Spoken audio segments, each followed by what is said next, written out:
Kasalukuyang bumubuhos ngayon ang matinding pakikiramay, at pakikiisa mula sa mga tagahanga pati na rin sa kanyang mga kapwa-artista, para sa sikat na kapuso actress at beauty queen na si Herlane Budol, matapos nitong ibahagi ang isang napakalungkot na balita ukol sa kanyang pamilya.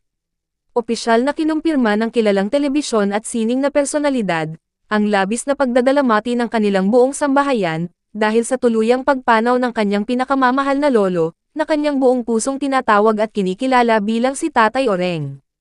Sa kanyang opisyal na social media page ay nag-iwan ng isang lubhang madamdaming mensahe ang dalaga, kasabay ng pagbabahagi ng ilang mga lumang larawan, kung saan kanyang ipinahiwatig na muling magkakasama ang kanyang lolo, at ang kanyang yumaong lola na si Bireng.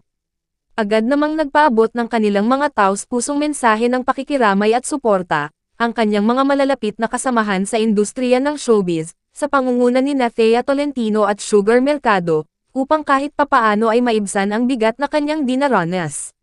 Isinulat niya ang mga salitang, "Magkasama na kayo tatay."